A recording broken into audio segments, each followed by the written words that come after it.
नमस्कार साथियों, ये जो पार्ट है बीए फिफ्थ सेम का फोर्थ लेसन फ्रेंच रेवोल्यूशन, ये इसका तीसरा भाग है।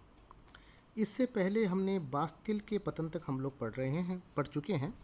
और इसके बाद में इसमें जो हम लोग हम पढ़ेंगे इसमें राष्ट्रीय सभा के बारे में, यानी नेशनल असेंबली के बारे में। तो साथियों, 17 जून 1789 को तीसरे सदन, जो साधारण वर्ग था, ने साहसपूर्ण कदम उठाते हुए अपने आप को राष्ट्रीय सभा घोषित कर दिया तथा 9 जुलाई 1789 को राष्ट्रीय सभा ने देश के संविधान का निर्माण करने का काम अपने हाथों में लेकर अपने को राष्ट्रीय संविधान सभा के रूप में बदल दिया। सम्राट ने विवश होकर इसे 17 जुलाई 1789 को मान्यता प्रदान कर दी। इस सभा के सामने अनेक गंभीर समस्याएं थीं, क्योंकि इसमें विरोधी दलों के प्रतिनिधि शामिल थे। इसे फ्रांस की राजनीतिक, सामाजिक, धार्मिक एवं आर्थिक समस्याओं का समाधान करना था। परंतु राष्ट्रीय संविधान सभा ने अपने 2 वर्ष अक्टूबर 1789 से लेकर सितंबर 1791 के छोटे से काल में अनेक महत्वपूर्ण सफलताएं प्राप्त की। राष्ट्रीय सभा में मध्य वर्ग का प्रभुत्व था, अतः इस सभा ने फ्रांस में इस प्रकार के शासन व्यवस्था स्थापित करने का प्रयास किया ताकि शक्ति मध्य वर्ग के हाथों में रहे।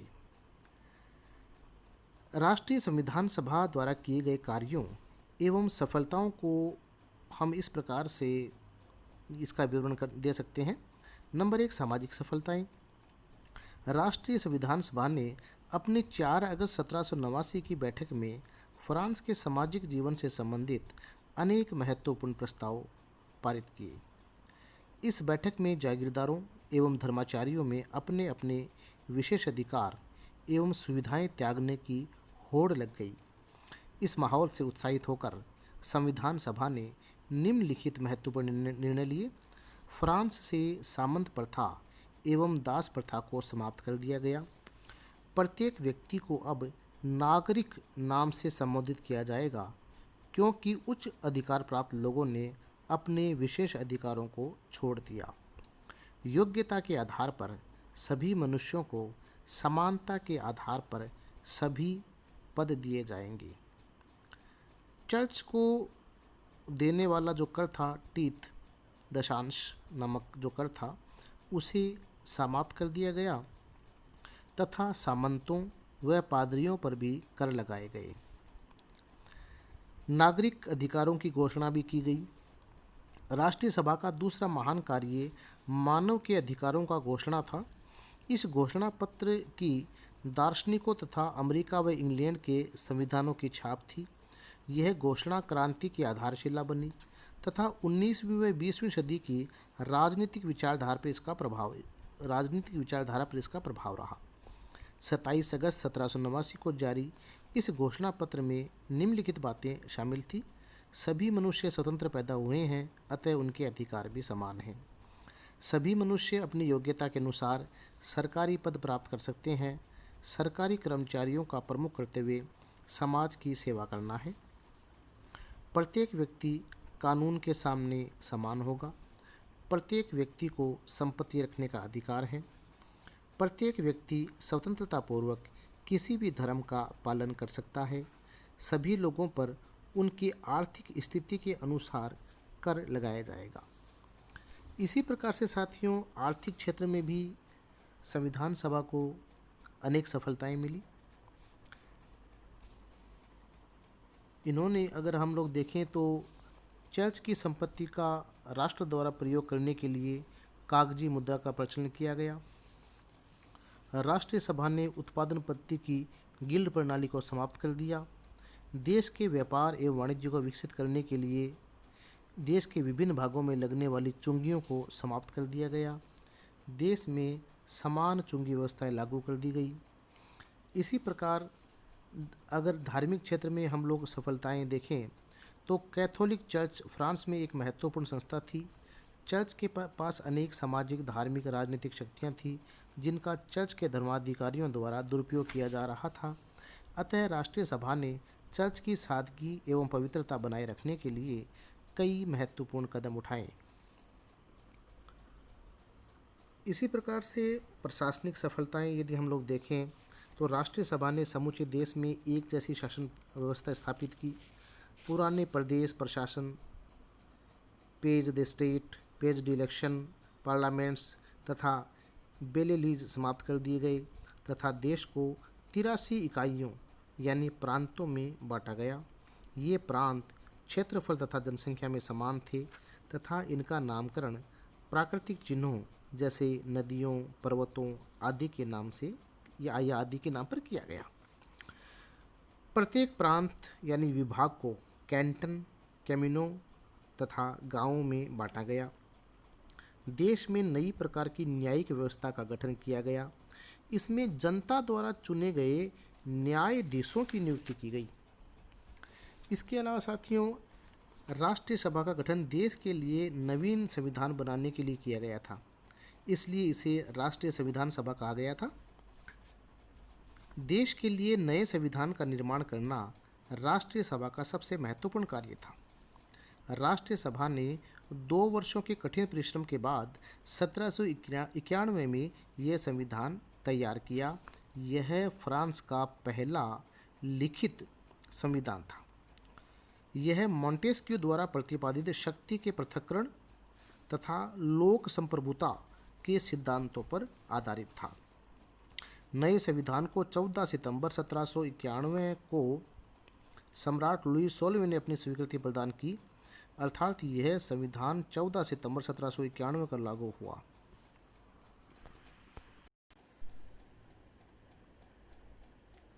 इसके बाद साथियों, राष्ट्रीय सभा का प्रमुख उद्देश्य फ्रांस के लिए नए संविधान का निर्माण करना था। अपने उद्देश्य को पूरा करने के पश्चात 30 सितंबर 1791 को राष्ट्रीय सभा भंग हो गई, परंतु राष्ट्रीय सभा ने अपनी अंतिम बैठक से पहले एक नियम बना दिया था कि इसका कोई भी सदस्य नए संविधान द्वारा बनने वाली व्यवस्थापिका सभा, विधानसभा का सदस्य नहीं होगा। यह कार्य बड़ा दुर्भाग्यपूर्ण रहा तथा इससे नई स्थापित विधानसभा में कम अनुभवी लोग पहुंचे, जिन्होंने फ्रांस की समस्याओं को और अधिक उलझा दिया। परिणाम स्वरूप यह सभा बहुत जल्दी समाप्त हो गई तथा अपनी समस्याएं अपनी उत्तराधिकारी संस्था नेशनल कन्वेंशन को सौंप दी गई। 20 सितंबर 1792 को राष्ट्रीय सम्मेलन यानी नेशनल कन्वेंशन के लिए चुनाव हुए तथा 21 सितंबर 1792 को नेशनल कन्वेंशन ने फ्रांस की सत्ता संभाली। नेशनल कन्वेंशन क्रांतिकाल की फ्रांस की तीसरी क्रांतिकारी सभा थी। इसने तीन वर्ष तक शासन किया। साथियों, नेशनल कन्वेंशन क्रांतिकाल में बनने वाली, जैसे कि मैंने आपको बताया कि तीसरी सभा थी। फ्रांस के 83 प्रांतों के मतदाताओं द्वारा इसके 782 स्थानों के लिए सदस्यों का चुनाव किया गया। मतदान का अधिकार फ्रांस के उन सभी प्रमुख मतदाताओं को दिया गया जिनकी आयु 21 वर्ष थी। इस प्रकार पहली बार वयस्क मताधिकार के आधार पर चुनाव हुए। इसमें मैं आपको बताऊं कि इस सभा में पिछली 2 सभाओं के लगभग 300 सदस्यों को स्थान मिला था, अर्थात इसमें पहली 2 सभाओं की अपेक्षा अनुभवी सदस्यों की संख्या अधिक थी। इसमें वे लोग सम्मिलित थे जिन्होंने क्रांति को नज़दीक से देखा था। इसमें सबसे अधिक संख्या जिरोंदिस्ट की थी, जो गणतंत्र के समर्थक थे। इनको दक्षिण में बिठाया गया, अतः इन्हें दक्षिणपंथी भी कहते हैं। दूसरा दल जैकोबिन का था, जो क्रांतिकारी विचारधारा के थे। तीसरा दल निष्पक्ष लोगों का था, जिन्हें प्लेन कहा जाता है। साथियों, नेशनल कन्वेंशन ने एक तो फ्रांस में गणतंत्र की स्थापना की। राष्ट्रीय सम्मेलन या नेशनल कन्वेंशन ने अपनी पहली बैठक में ही 21 सितंबर 1792 को देश में शासन संबंधी प्रस्ताव पर विचार किया। इस बैठक में सर्वसम्मति से राजतंत्र की समाप्ति की घोषणा की गई तथा अगले दिन 22 सितंबर को देश में गणतंत्र स्थापना की घोषणा कर दी। इसके बाद लुई 16वें पर मुकदमा चलाया गया, वह उसे मृत्युदंड दे दिया गया। राजा को फांसी देने के लिए 21 जनवरी 1793 का दिन निश्चित किया गया। 20 जनवरी की रात को अपने परिवार के साथ उन्हें खाना खाने दिया गया तथा 21 जनवरी को सुबह 10 बजे राष्ट्रीय सेना का सेनापति राजा को गणतंत्र चौक पर लेकर आया। इस समय हल्की बूंदाबांदी हो रही थी तथा राजा के पीछे हजारों लोगों की भीड़ थी। राजा को जब गिलोटिन के पास ले जाया गया तो कांपते हुए होठों से उसने जनता को संबोधित करते हुए कहा, सज्जनों, मैं निर्दोष हूँ। मुझ पर लगाए तमाम आरोप झूठे हैं। मेरा रक्त फ्रांस की जनता के लिए कल्याणकारी हो, यही मेरी कामना है। लेकिन साथियों, भीड़ के शोर में राजा के ये शब्द सुनाई नहीं दिए गए। 10:20 पर राजा को फांसी दे दी गई। इस समय चौक पर उपस्थित भीड़ ने लॉन्ग लिव द रिपब्लिक तथा लॉन्ग लिव द लिबर्टी के नारे लगाए गए।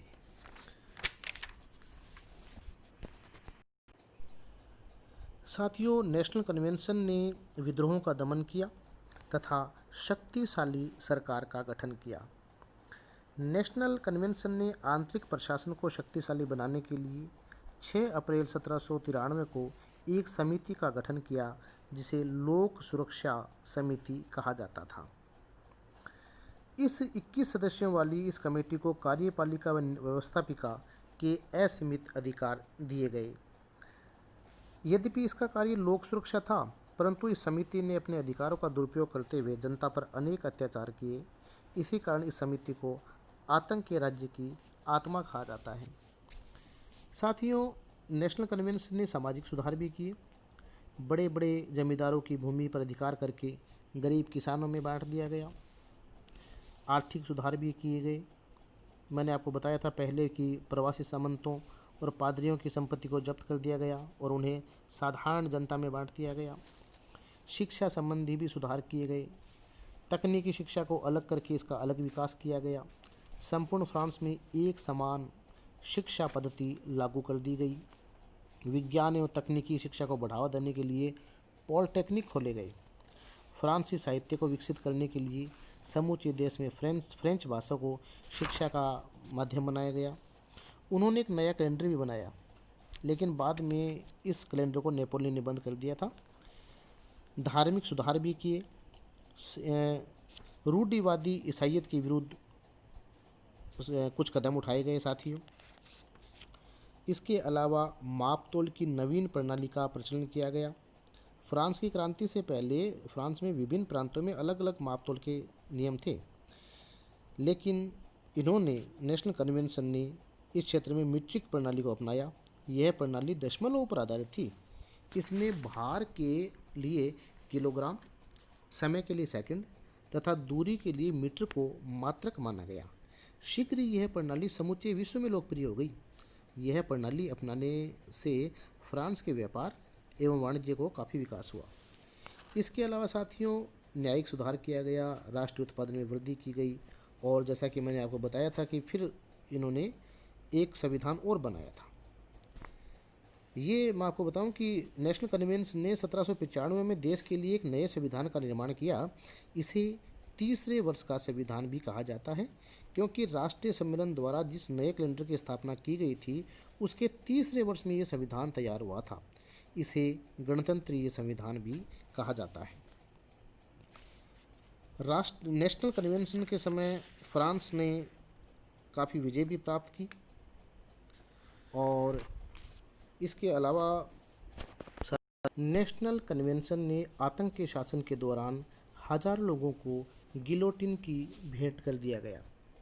इसमें राज परिवार के अनेक सदस्य जैसे कि लुई सोलियो की पत्नी मेरी एंटोनेट, ड्यूक ऑफ ऑर्लियंस आदि भी थे। कहने का मतलब कि जिस किसी भी व्यक्ति पर क्रांति के विरुद्ध होने का शक हुआ, उन सभी को आतंक के शासन के दौरान गिलोटिन पर चढ़ा दिया गया था। यद्यपि आतंक के शासन द्वारा फ्रांस को आंतरिक व बाहरी सुरक्षा मिल गई, गणतंत्र सुरक्षित हुआ तथा फ्रांस की सेना को संगठित किया गया, परंतु इन सब के लिए फ्रांस के लोगों को महाभयानक अत्याचार झेलने पड़े। इसलिए इतिहासकारों ने इसे क्रांति के इतिहास पर एक दबा बताया है तथा इसको इतिहास का क्रूरतम काल कहा है। आतंक के कारण जनता को गणतंत्र से घृणा सी हो गई। स्वयं जैकोबिन दल के लोग भी इसका शिकार हुए। दूसरी तरफ कुछ ऐसे लोगों ने इसे उचित एवं तर्कसंगत बताया, क्योंकि ऐसा करने से जनसाधारण के अधिकार सुरक्षित हो गए तथा उन्हें सही मायनों में राजतंत्र से मुक्ति मिली। अब यदि हम लोग देखें क्रांति की प्रकृति या नेचर ऑफ रेवोल्यूशन, तो हम देखेंगे कि इसका एक तो निश्चयात्मक स्वरूप था। विभिन्न चरणों से गुजरती हुई क्रांति का अध्ययन करने से पता चलता है कि क्रांति का स्वरूप पूर्ण रूप से निश्चयात्मक था। अन्य क्रांतियों की तरह फ्रांस की क्रांति में भी अनेक धक्कों एवं प्रतिघातों की बदौलत सत्ता उग्रवादी तत्वों के हाथों में रही। इसमें पेरिस की भीड़ की भूमिका भी बहुत महत्वपूर्ण रही। यह बुजुर्ग वर्ग की क्रांति भी थी और इस क्रांति का जो चरित्र था वो विश्वव्यापी था। हालांकि साथियों, यह योजनाबद्ध क्रांति नहीं थी। क्रांति के विभिन्न चरणों को देखकर कहा जा सकता है कि क्रांति किसी निश्चित योजना का परिणाम नहीं थी। घटनाओं व परिस्थितियों के कारण क्रांति मोड़ लेती हुई तथा क्रांति आगे बढ़ती गई। क्रांति काल में 3 सभाओं ने कार्य किया। अंत में 1795 में डायरेक्टरी ने फ्रांस की बागडोर संभाली। क्रांतिकारियों को कोई लक्ष्य भी नहीं था। जिस वर्ग ने क्रांति का प्रारंभ किया था, अंततः उसी वर्ग को क्रांति का सामना करना पड़ा और अंत में पुनः तानाशाही की स्थापना हो गई थी। क्रांति के अध्ययन से स्पष्ट होता है कि 1789 से 1799 तक की घटनाओं में मध्य वर्ग का वर्चस्व रहा तथा इस वर्ग ने अपने हितों को साधने के लिए भीड़ का सहारा लिया तथा भीड़ के हितों को चोट पहुंचाए बिना अपने हितों को सुरक्षित कर लिया। इस प्रकार यह क्रांति मध्य वर्गीय क्रांति थी।